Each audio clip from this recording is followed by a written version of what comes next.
Hello and welcome. You're with us here on the Global Reset on CNBC-TV18 Prime with me, Prashant Nair. This is the program where we try and offer some analysis, insight on some of the most pressing issues of our time, geopolitically speaking, geoeconomically speaking. We got a pretty interesting discussion lined up, stuff that we don't really usually discuss or have not discussed recently, at least. And we'll be speaking with two gentlemen who are experts as far as India-US relations are concerned. We'll be speaking with Gautam Bambawale, who is the former Indian ambassador to China and Bhutan. We'll also be speaking with Einar, Tangen, who is a senior fellow at the Taihe Institute and chairman of the Asia Narrative Substack. Gentlemen, thank you very much for joining us. You know, I'm going to come to both of you in just a bit, and we're going to talk about India-China, where the relations are thawing. And there's a backdrop to why we want to talk about this today. But as always, before I sort of get to that discussion, let me get you up to speed with what's happened over the weekend, and a lot has. So in a major breakthrough, the European Union and the United States have clinched a hard-fought tariff deal. Under the agreement, the EU will face a 15% tariff on most of its exports to the US, including automobiles. I mean, there is lots of stuff which is in the unknown category right now, but we know enough as well. The compromise averts a full-blown trade war that experts warn would have delivered a hammer blow to the global economy. In what is the biggest trade deal ever, the EU will buy $750 billion worth of US energy products. Remember, I mean, EU anyway wants to wind down its dependence on Russian energy. It also promises to invest $600 billion in the US. Also, what is expected is for the EU to purchase hundreds of billions of dollars worth of military equipment from the US. It would have done that in any case. Timelines, a lot of these are not really known. Energy purchases, investments, etc. These are promises, but we don't have exacts on those right now. Let's, in fact, listen into the sort of moment the trade deal was announced. It happened, of course, on Sunday. We have good news. We've reached a deal. It's a good deal for everybody, I believe. And I think you were saying this is probably the biggest deal ever reached in any capacity, trade or beyond trade. It is. It's a giant deal with lots of countries, because, as you know, Ursula represents a lot of countries, not one country. It's not easy for you. It's because a lot of very different countries, great countries, but some are strong with cars, some are strong with agriculture, some are strong with both, right? You know, I've heard lots of commentary saying, well, this is very one-sided, and maybe it is one-sided in favor of the US. But remember, you know, the 15% rate is all-inclusive, meaning it wouldn't be sort of stacked up on top of industry-specific tariffs. It would cover, from what we understand, drugs, chips, cars, everything. And of course, I mean, you know, this is that 10% plus sectoral tariffs would have added up to 13-14%. And here you have 15%. That's the rate at which these EU exports into the US will be now tariffed at. Moving on, as the August 1st tariff deadline looms, top US and Chinese economic officials are going to talk again, this time in Stockholm. And they're going to try to tackle long-standing economic disputes and the center of the trade war. Remember, they'd sort of, you know, gone into pause mode, but that pause, the deadline of that pause was ending, and there was the South China Morning Post, which reported that this has been sort of pushed forward by another 90 days. Top officials, including U.S. Treasury Secretary Scott Bessent, will be speaking with Chinese officials over Monday and Tuesday, and we'll, of course, hear what they have to say at the end of these talks in terms of confirming that another 90-day extension or something more. Take a look at this report. After agreeing to a 15% tariff on EU goods at talks in Scotland, Donald Trump's attention turns back to China. Trade teams from Washington and Beijing are set to resume negotiations in Stockholm on Monday. Few expect any developments on the scale of the European agreement, but it's widely expected that the pair will agree to another 90-day extension for their current truce on tariffs. Trump himself sounded optimistic. And we're very close to a deal with China. We really sort of made a deal with China, but we'll see how that goes. An extension of the truce would prevent a new round of tit-for-tat tariffs like that seen earlier in the year. It would also smooth the way for a meeting between Trump and Chinese Premier Xi Jinping. That's expected in late October or early November, and Trump has said he will soon decide whether to make a landmark trip to China. Previous rounds of trade talks between the two sides focused on de-escalating the triple-digit retaliatory tariffs that each had imposed. They have not so far tackled broader economic issues. The US accuses China of flooding the world with cheap goods, while Beijing says Washington is using national security export curbs as a way to stunt its growth. US Treasury Secretary Scott Bessent has already flagged a truce extension and says he wants China to rebalance its economy away from exports to more domestic consumption. Okay, well, let's shift focus once more from US-China talks to India-China developments. Now, days after India ended the 5-year freeze on Chinese tourist visas, efforts are underway to speed up India's economic re-engagement with China. Sources tell CNBC-TV18 that the industry is hopeful of some breakthrough in imports of rare earth magnets. External Affairs Minister S. Jaishankar is said to have taken up the issue of these restrictions during his meeting with the Chinese Foreign Minister on the 14th of July.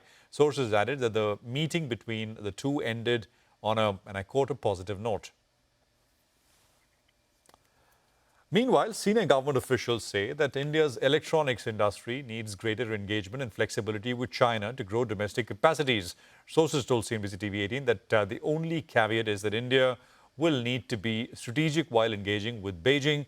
Sources within the government confirm that over 60% of global electronics manufacturing having based in China. Of course, I mean, China exerts quite a bit of influence on supply chains here.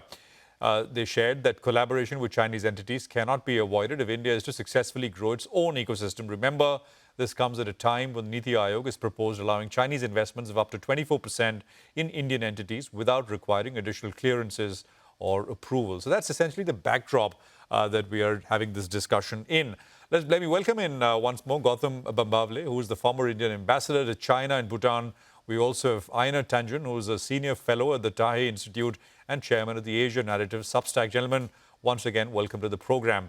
Mr. Bambawale, if I can start with you, sir, how do you interpret the latest developments? I mean, did you see this as a bit of a thaw in relations? Let's start with that.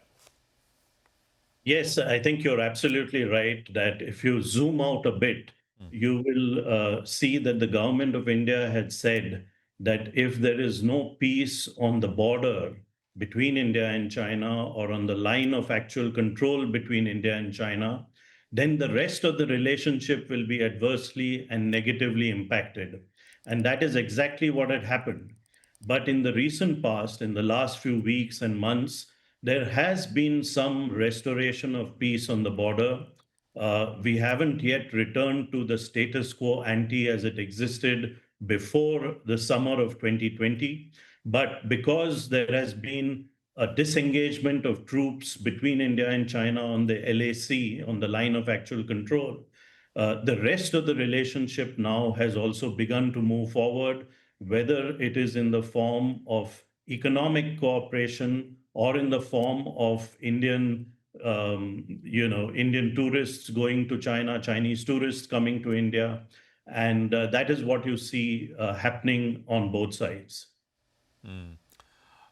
So this is from India's side in terms of these gestures, the willingness to open up selectively, allowing Chinese companies to own a certain percentage in Indian companies, etc. But how's Beijing, how's China viewing all of this selective openness?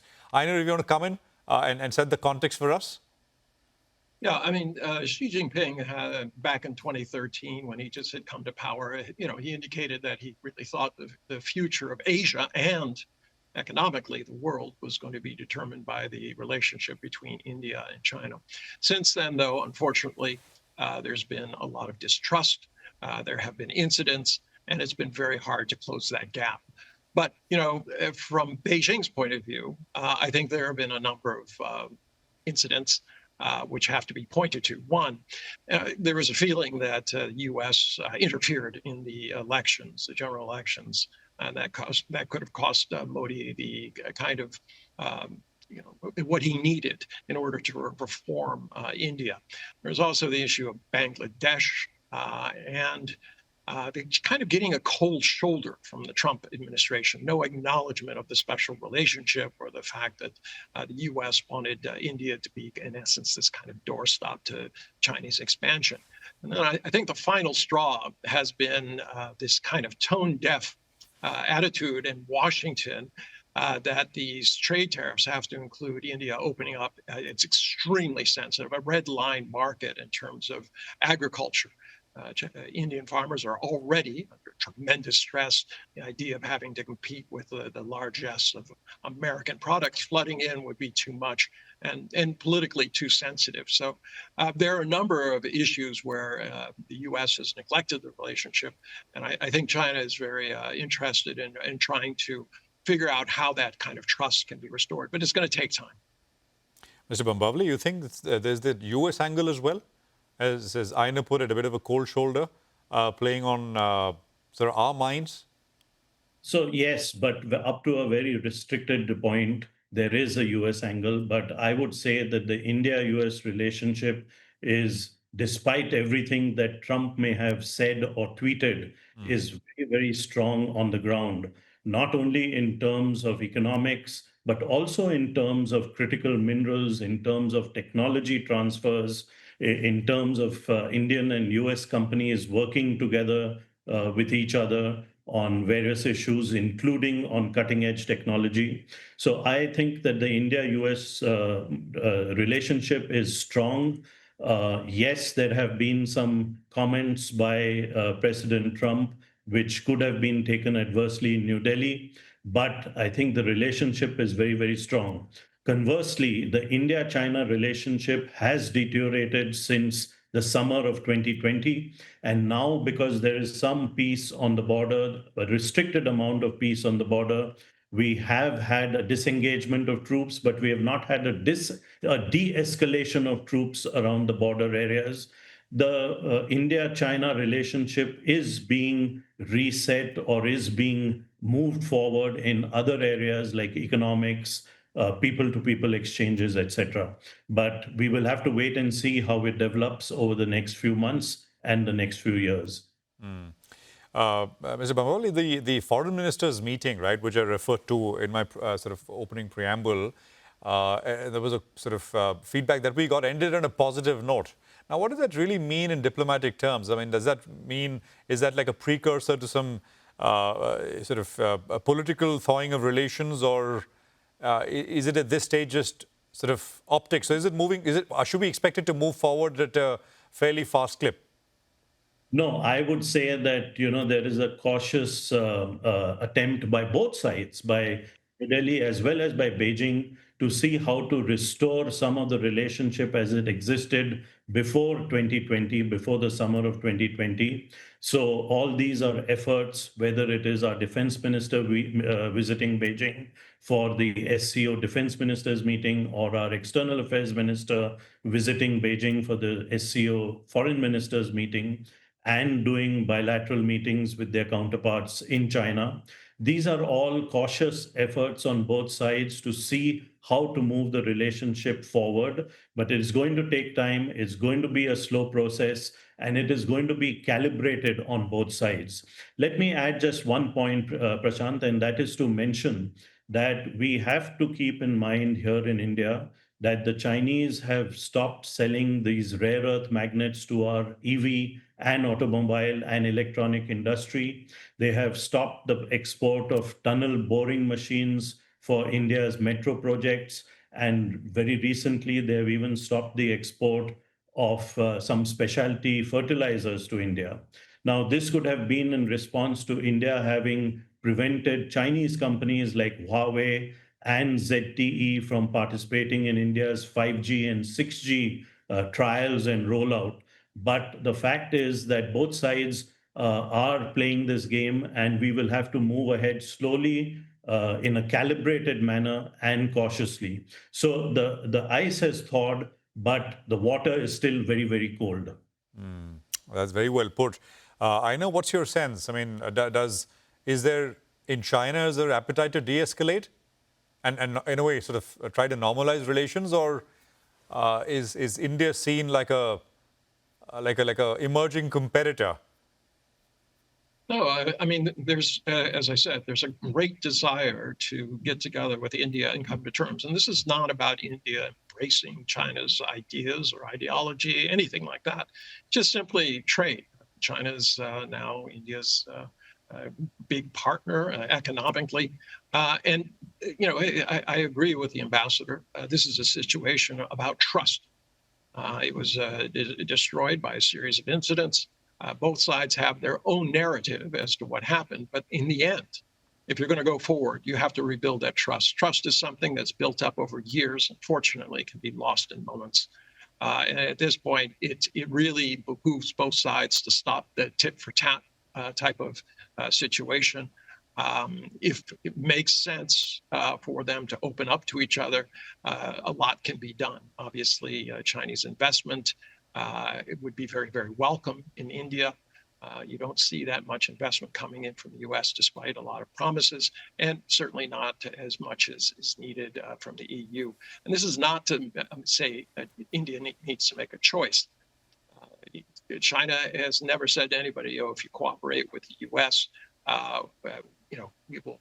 you're our enemy, nor have they tried to insist on some sort of trade terms that target the U.S. It's the other way around. The U.S. is the one who does that.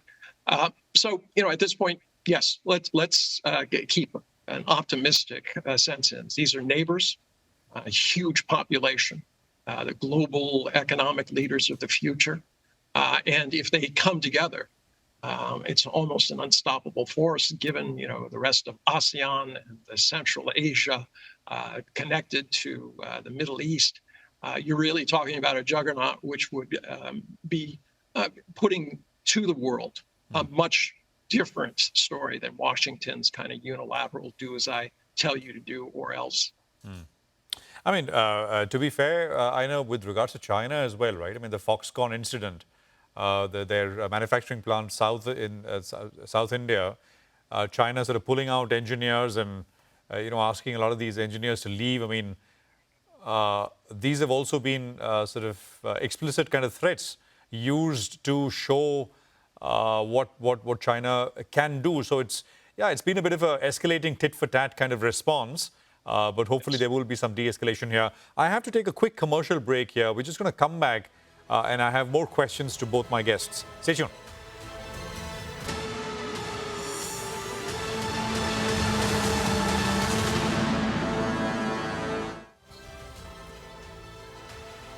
Welcome back. We're, of course, discussing India, China, and whether relations are going to get a little better, especially with regards to trade. And we've been in sort of conversation with Einar, Tangen, Senior Fellow at Taihe Institute and Chairman of the Asia Narrative Substack. Ambassador Gautam Bambawale hopefully should be back with us in a bit from now. I'm being told Mr. Bambawale is back. Mr. Bambawale, if I can come to you. Okay, I think we'll just have him back in a bit. Einar, let me ask you this, right? You spoke about trade being very important, large partner. Is there a fundamental tension here? I mean, with regards to India and China. China is sort of the factory of the world, and that is US's problem as well. The acquisition is trade is very one-sided. We run a very large deficit, and that's what we want to reduce. Here in India as well, we're trying to sort of build out manufacturing in a big way. So we want to sell to the rest of the world. So is that sort of a competing fundamental tension when we talk about normalizing relations, etc., purely from a trade perspective? Einar. Yes. Let me give you a just slightly different perspective on what you said earlier about Foxconn. You have to remember Foxconn is based in Taiwan, yet they received tens of billions of dollars worth of subsidies in China to build out massive factories and things like this. And it was, the Chinese government was not amused by the fact that they're trying to use that as leverage to go elsewhere. And I think this was less aimed at India and more aimed at Foxconn as a kind of cautionary note to them that they cannot profit from mainland China and then use it against it. So that's one. In terms of this second issue that you brought up, China and India have a number of challenges. I mean, there's this kind of geopolitical overlap as China's sheer size, 140 primary trade relations with countries, and there's only less than a couple hundred countries total. And it is causing tensions. This issue about the dam in Tibet, how that is going to work out. Obviously, connecting up to Nepal and other areas. These are traditional areas of influence for India. But India also expanded in this. They created this Indo-Pacific idea. I shouldn't say they didn't create it, but they've signed on to it, and they've also been involved in these alliances which seem clearly aimed at China. So, as I said, the key to all of this is restoring trust, and that's going to take time. And I agree with the ambassador on as to that issue. Ambassador Bambawale, it is sort of widely recognized in the US now as well that in some of the new age areas, right? I mean, take battery technology, for example, and so many others as well. EVs, clearly, I mean, China seems to be far ahead, both in terms of, how the quality, low cost, adoption rates, et cetera, and others as well. Renewable power is another area. And of course, I mean, now DeepSeek has shown that even in the AI race, they're sort of picking up. Is there a way that, businesses here, and there is a view emerging in India as well, amongst the business community, that perhaps normalizing relations works to India's advantage as well. I mean, there is a fair bit to learn, a lot of technologies we can use, but of course, you've got to do it carefully. What's your sense, sir? Yeah. No, I think what you said is right up to a point, Prashant, that both countries would like to normalize relations. But I think the big sticking point between Beijing and New Delhi is still the fact that we have an undemarcated border. And the quicker we can demarcate that border, the better we will be able to deal with each other in other parts of the relationship. On the economic side, I cannot but agree with you that China has made huge strides in various technologies, whether it is electric vehicles, whether it's battery for electric vehicles, et cetera, et cetera. But the fact of the matter is, unfortunately, Beijing always weaponizes trade. And we have seen that, as I said earlier, whether it is the case of rare earth magnets, whether it's the case of tunnel boring machines for India's metro projects. We see that China and Beijing again and again weaponizes trade. And therefore, I would say that, yes, while we need to trade with China, unless Beijing has a cooperative and long-term approach to this subject, it's going to be very difficult for us to do that. And in which case, I believe that in the long term, we should try to make some of these things in India and develop the technologies here. That is, of course, a longer term perspective. But that's the way I would approach this particular issue. Yeah, no, absolutely. We were just talking about that with Einar. Einar, you want to take that? What you heard? Yes. Well, I disagree slightly, with all due deference to the ambassador. I think there's a great synergy between them. I mean, China's population, especially its younger people, is diminishing. India's is growing. And that means that China will not be engaged in a lot of manufacturing in the future. That requires a tremendous amount of labor, whereas India really has this huge labor dividend. I'll give you an example. I mean, China is 20% of the U.S. India is about 1/33 of the U.S. in terms of hourly factory wages and things like that. That means that there's a huge gap between the U.S. and India, and also China and India. India needs investment. This idea that you can silo yourself off. Yes, if India has gone down that route before, it has not worked. Closing yourself off has not been a panacea. And in this world, when you start looking at an interconnected world, you either have to decide you want to be part of it or you want to stand aside. But that both sides have costs to them. So I do think that there's a synergy. If China can provide technology, if they can provide investment, this would do very, very well for India. And it's not always, I mean, too often I hear about, China's the bad actor here and they're weaponizing this. But Prashant, as you brought up, India also does its fair share. I mean, joining alliances against China, creating this fiction of the Indo-Pacific, outlawing Huawei and ZTE from government contracts. I mean, this is what I mean by tit for tat. And I think my colleague tends to think that this is the way to go. I do not. Gentlemen, the one common thing between India and China right now is that we both don't have a deal yet with the US. That's we'll see what happens on the 1st of August. But Ambassador Bambawale, you want to just take that as we wrap up things here? Look, whatever I know about the negotiations which are going on between India and the US for a free trade agreement, or a trade agreement, let's call it, not a free trade agreement really, but those negotiations are moving forward quite well. I believe that the people in government have said that it should be done fairly soon, but we will have to wait and see. So let's take a look and let's wait.